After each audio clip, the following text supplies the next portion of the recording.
Cinema stars ಅವ್ರು struggle ಮಾಡಿನೇ cinema stars ಆಗಿರ್ತಾರೆ. ಅವ್ರು ಸ್ಟ್ರಗಲಿಂಗ್ ಫೇಸ್ ಅಲ್ಲಿ ಇರ್ತಾರೆ. ಇನ್ಸ್ಟಾಗ್ರಾಮ್ ಸ್ಟಾರ್ಸ್ ನೋಡಕ್ ಆಗ್ದಿರೋ ಅಂತ ಸ್ಟ್ರಗಲ್ಸ್ ಪಟ್ಟು ಅವರು ದೊಡ್ಡ ಪರ್ದೆ ಮೇಲೆ ಬಂದಿರ್ತಾರೆ. ಇವರು ಚಿಕ್ಕ ಚಿಕ್ಕ ಸ್ಟ್ರಗಲ್ಸ್ ಅವ್ರು ದೊಡ್ಡದಾಗಿ ರೀಲ್ಸ್ ಅಲ್ಲಿ ತೋರಿಸ್ತಾರೆ. ಅವರಿಗೆ ಅಟ್ ಒನ್ ಪಾಯಿಂಟ್ ಅವ್ರಿಗೆ ಖಂಡಿತ ಅನ್ಸುತ್ತೆ ಯಾಕೆ ಈ ತರ ನಮ್ಮ ಕಂಟೆಂಟ್ ಕೆಳಗೆ ಈ ತರ ಕಮೆಂಟ್ಸ್ ಬರ್ತಿದೆ.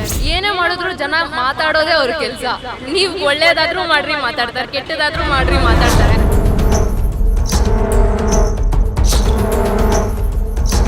ಹಾಯ್, ನಿಮ್ಮ ಹೆಸರು? ಪೂಜಿತಾ. ನಿಮ್ಮ ಹೆಸರು? ಪ್ರಿಯದರ್ಶಿನಿ. ಸರಿ, ಈಗ ನೀವು ಇನ್ಸ್ಟಾಗ್ರಾಮ್ ರೀಲ್ಸ್ ಎಲ್ಲ ನೋಡ್ತೀರಲ್ಲ, ಇನ್ಸ್ಟಾಗ್ರಾಮ್ ರೀಲ್ಸ್ ಸೆಲೆಬ್ರಿಟಿಗೂ ಸಿನಿಮಾ ಸೆಲೆಬ್ರಿಟಿಗೂ ನೀವು ಕಂಡಂಗೆ ಒಂದು ವ್ಯತ್ಯಾಸ ಏನು? ಹೌದು, ವ್ಯತ್ಯಾಸ ಏನಿದೆ? ವ್ಯತ್ಯಾಸ ಇನ್ಸ್ಟಾಗ್ರಾಮಲ್ಲಿ ರಿಯಲ್ ಆಗಿ, ರಿಯಲ್ ಆರ್ಟಿಸ್ಟ್ ಇನ್ಸ್ಟಾಗ್ರಾಮಲ್ಲಿ ತೋರಿಸೋದೆಲ್ಲ ನಿಜ ಅಲ್ಲ ಖಂಡಿತ. That is what we feel. May be ಅವರು ಪೋರ್ಟ್ರೇಟ್ ಮಾಡ್ಬೋದು ನಮ್ಮ ರಿಯಲ್ ಲೈಫ್ ಅದು ನಾವು ಹಿಂಗೆ ಇರ್ತೀವಿ ಅಂತ, but I don't think so it's real. ಈಗ ಹೆಚ್ಚಿಗೆ ಸ್ಟ್ರಗಲ್ ಅಂದರೆ ಈಗ ಇನ್ಸ್ಟಾಗ್ರಾಮ್ ಸ್ಟಾರ್ಸು ಹೆಚ್ಚಿಗೆ ಶ್ರಮ ತಗೋತಾರ, ಕಮ್ಮಿ ಎಲ್ಲಾದರೂ ಶ್ರಮ ತಗೋತಾ ಇದಾರೆ ಅಂತ ಅಂದ್ಬಿಟ್ಟು ಅನಿಸ್ತಾ ಇದೆಯಾ ನಿಮಗೆ? ಇಲ್ಲ, Instagram stars real cinema stars ಅವ್ರು ಸ್ಟ್ರಗಲ್ ಮಾಡಿನೇ ಸಿನಿಮಾ ಸ್ಟಾರ್ಸ್ ಆಗಿರ್ತಾರೆ. ಅವ್ರು ಸ್ಟ್ರಗಲಿಂಗ್ ಫೇಸಲ್ಲಿ ಇರ್ತಾರೆ ಇನ್ಸ್ಟಾಗ್ರಾಮ್ ಸ್ಟಾರ್ಸು. ಸೊ ಅದೇ ಒನ್ ಡಿಫ್ರೆನ್ಸ್. ಇಲ್ಲಿ ಏನಾಗ್ತಿದೆ ಅಂದರೆ ಇವ್ರದೆಲ್ಲ ಇನ್ಸ್ಟಾಗ್ರಾಮ್ ರೀಲ್ಸ್ ಸ್ಟಾರ್ಸ್ ನೋಡಿದಾಗ ಎಲ್ಲೋ ಒಂದು ಇವ್ರಿಗಿನ್ನ ಜಾಸ್ತಿ ಶ್ರಮ ಪಟ್ಬಿಟ್ಟು ಮೇಲೆ ಹೋಗಿರೋ ಥರ ಒಂದು ಫೀಲಲ್ಲಿ ಹೋಗ್ತಾ ಇದ್ದಾರೆ ಅಂತ ಅನ್ನಿಸ್ತಿದ್ಯಾ? No, not at all.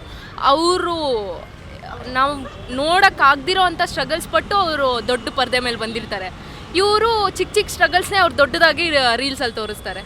That is reels ನೋಡಿರೋದಾದರೆ ಆಯಿತಾ, ಈಗ ನಿಮಗೆ ಕೆಲವೊಂದು ಬೇರೆ ಬೇರೆ ಥರ ಎಲ್ಲ ವಿಡಿಯೋ ಮಾಡ್ತಾರೆ ಆಯಿತಾ, ಆ ಥರ ಏನಾದರೂ ನೀವು ನೋಡಿರೋದಾದರೆ ನಿಮ್ಗೆ ಏನು ಅನಿಸುತ್ತೆ ಅವ್ರುಗಳ ಬಗ್ಗೆ? ಅರ್ಥ ಆಗಿಲ್ಲ. ಈಗ ಬೇರೆದೆಲ್ಲ ಒಂದು ಏನೋ ಒಂದು ಚೇಷ್ಟೆ ಥರ ಎಲ್ಲ ಮಾಡ್ತಾರೆ ಆಯಿತಾ, ಈ ಎಕ್ಸ್ಪೋಸಿಂಗ್ ಇರ್ಬೋದು, ಆ ಥರ ಎಲ್ಲ ನಿಮಗೆ ರೀಲ್ಸ್ ಎಲ್ಲ ಮಾಡ್ತಾರೆ.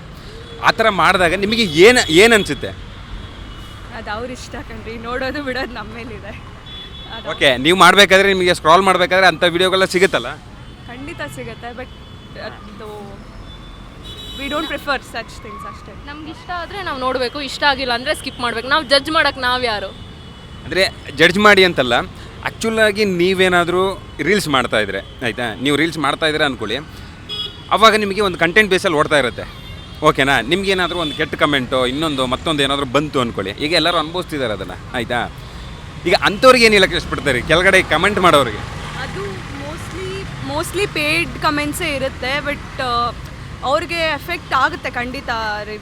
ಕಮೆಂಟ್ಸ್ ಎಲ್ಲನೂ ಅವ್ರು ಫನ್ಗೋಸ್ಕರ ಮಾಡಿದ್ರು ಅವರಿಗೆ ಅಟ್ ಒನ್ ಪಾಯಿಂಟ್ ಅವ್ರಿಗೆ ಖಂಡಿತ ಅನಿಸುತ್ತೆ ಯಾಕೆ ಈ ಥರ ನಮ್ಮ ಕಂಟೆಂಟ್ ಕೆಳಗೆ ಈ ಥರ ಕಮೆಂಟ್ಸ್ ಬರ್ತಿದೆ ಅಂತ. ಬಟ್ ನಾವು ಅವ್ರು ಕೇರ್ ಮಾಡಲ್ಲ. ಈಗ ಸದ್ಯಕ್ಕೆ ಏನಂತಾರೆ, ಮೇ ಬಿ ಇದು ಪೇಯ್ಡ್ ಕಮೆಂಟ್ಸ್. ಈಗ ಯೂಟ್ಯೂಬಲ್ಲಿ ಹೆಂಗೆ ಬರುತ್ತೆ, ಇನ್ಸ್ಟಾಲು ಮೇ ಬಿ ಆ ಥರನೇ ಅಂತ ಅವ್ರು ಇಗ್ನೋರ್ ಮಾಡೋದು ಬಿಡ್ತಾರೆ. ಬಟ್ ಸಮ್ವೇರ್ ಅವ್ರಿಗೆ ಅಫೆಕ್ಟ್ ಆಗಿರುತ್ತೆ.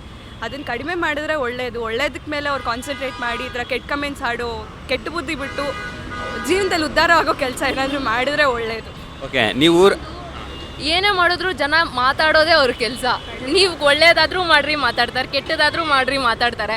ಆ ಮಾತಾಡೋದ್ರೆ ಸಂಬಳ ತಗೊಳ್ಳದೆ ಕೆಲಸ ಮಾಡೋರು, ಏನೋ ಸಂಬಳ ತಗೊಳ್ಳದೆ ಹಿಂದೆ ಕೆಲಸ ಮಾತಾಡ್ತಾರೆ. ಸೊ ಮೆಂಟಲಿ ಸ್ಟ್ರಾಂಗ್ ಇರಬೇಕು. ನೆಗೆಟಿವ್ ಬಂದರೂ ಪಾಸಿಟಿವ್ ಬಂದರೂ ಒಂದೇ ಥರ ಸ್ವೀಕರಿಸ್ಬೇಕು. ಓಕೆ, ಈಗ ಏನು ಅಂದರೆ ಈಗ ನೀವು ಇನ್ಸ್ಟಾಗ್ರಾಮಲ್ಲಿ ನೀವು ವಿಡಿಯೋಸ್ಗಳು ನೋಡೋದಾದರೆ ಯಾವ ಥರ ವೀಡಿಯೋಸ್ಗಳು ನೋಡೋಕ್ಕೆ ಇಷ್ಟಪಡ್ತೀರಿ? ಸಿನಿಮಾಗಳು ನೋಡೋದಾದರೆ ಯಾವ ಥರ ಸಿನಿಮಾಗಳನ್ನ ನೀವು ನೋಡೋಕ್ಕೆ ಇಷ್ಟಪಡ್ತೀರಿ? ಸಿನಿಮಾ ಅಂತ ಬಂದರೆ ಅದಕ್ಕೊಂದು ಲಾಜಿಕ್ ಇರಬೇಕು, ಒಂದು ಮೀನಿಂಗ್ ಇರಬೇಕು. ಸುಮ್ಮನೆ ಎಂಟರ್ಟೈನ್ಮೆಂಟು ಹೌದು, ಕಾಮಿಡಿನೂ ಇರುತ್ತೆ, ಬಟ್ ಒಂದು ಮೀನಿಂಗ್ ಇರಬೇಕು ಎಂಡ್ ಆಫ್ ದಿ ಡೇ. ಆ ಥರ ನಿಮಗೆ? ನನಗೆ ಥ್ರಿಲ್ಲರ್ ಜಾನರ್ಸ್ ಇಷ್ಟ. ಆ ಥರ ಏನಿಲ್ಲ, ಥ್ರಿಲ್ಲರ್ ರೀಲ್ಸಲ್ಲಿ ಫನಿ ರೀಲ್ಸೇ ಮೋಸ್ಟ್ಲಿ ಪ್ರಿಫರ್ ಮಾಡೋದು. ಒಂದು ಸ್ವಲ್ಪ ಯೂಸ್ಫುಲ್ಲು ಬರುತ್ತೆ, ಸ್ವಲ್ಪ ಏನು ಮಾಡ್ತಾರೆ ಪ್ರಮೋಷನ್ ಮಾಡೋದು ಬರ್ತಾರೆ. ಲೈಕ್ ಬ್ಯಾಂಗ್ಳೂರಲ್ಲಿ ಏನು ನಡೀತಿದೆ ಅಂತ ಒಂದಷ್ಟು ನಮಗೆ ಮೇನ್ ನಾಲೆಜ್ ಬರೋದು ಇನ್ಸ್ಟಾಗ್ರಾಮಲ್ಲೇ ಒಂದಷ್ಟು. ಇವೆಲ್ಲ ನೋಡಿ, ಎಲ್ಲ ರೀಲ್ಸ್ ಎಲ್ಲ ನೋಡಿ ಇನ್ಫಾರ್ಮೇಷನ್ ತಿಳ್ಕೊಂಡಿದ್ದೀರಾ? ಖಂಡಿತ ತಿಳ್ಕೊಂಡಿದ್ದೀವಿ, ಬಟ್ ಎಲ್ಲನೂ ಅಲ್ಲ, ಎಲ್ಲ ಗೊತ್ತಾಗುತ್ತೆ ಅಂತಲ್ಲ. ಯೂಸ್ಫುಲ್ ಆಗೋ ಒಂಥರ ನಾವು ಮಾಡಿದ್ರೆ ಒಳ್ಳೆಯದು. ಸುಮ್ಮನೆ ಟೈಮ್ ಪಾಸಿಗೆ ಮಾಡೋದು ಬಿಟ್ಟು ಏನಾದರೂ ಉಪಯೋಗ ಆಗೋವಂಥ ಕಂಟೆಂಟ್ ಕೊಟ್ಟರೆ ಜನಕ್ಕೂ ಒಳ್ಳೆಯದು, ಅವ್ರಿಗೂ ಒಳ್ಳೆಯದು. ಒಳ್ಳೆ ವ್ಯೂಸು ಬರುತ್ತೆ, ಒಳ್ಳೆ ಹೈಪು ಸಿಗುತ್ತೆ ಅವರಿಗೆ.